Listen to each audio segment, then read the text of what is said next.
Some village friends stood upon a promontory lower down the stream to wave us a last farewell.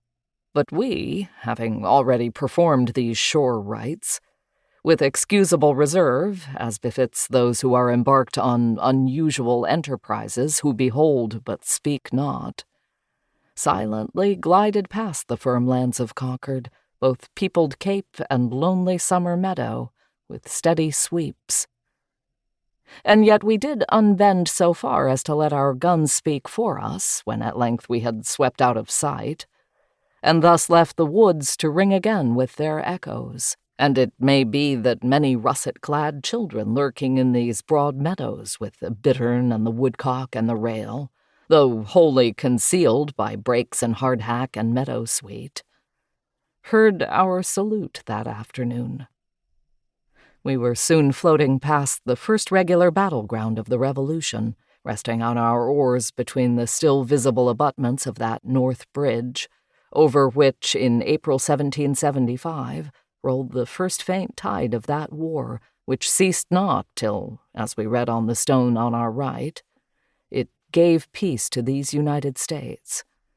As a Concord poet has sung, "By the rude bridge that arched the flood, their flag to April's breeze unfurled, here once the embattled farmers stood, and fired the shot heard round the world. The foe long since in silence slept, alike the conqueror silent sleeps, and time the ruined bridge has swept down the dark stream which seaward creeps." Our reflections had already acquired a historical remoteness from the scenes we had left, and we ourselves essayed to sing. Ah, 'tis in vain the peaceful din that wakes the ignoble town. Not thus did braver spirits win a patriot's renown. There is one field beside this stream wherein no foot does fall, but yet it beareth in my dream a richer crop than all.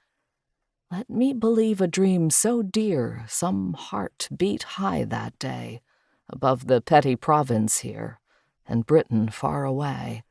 Some hero of the ancient mold, some arm of knightly worth, of strength unbought and faith unsold, honored this spot of earth, who sought the prize his heart described and did not ask release, whose free-born valor was not bribed by prospect of a peace. The men who stood on yonder height that day are long since gone, not the same hand directs the fight and monumental stone.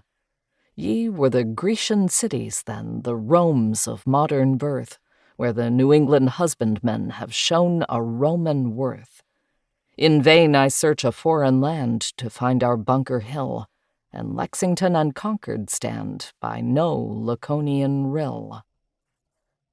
With such thoughts we swept gently by this now peaceful pasture ground, on waves of Concord, in which was long since drowned the din of war. But since we sailed, some things have failed, and many a dream gone down the stream. Here then an aged shepherd dwelt, who to his flock his substance dealt, and ruled them with a vigorous crook by precept of the sacred book.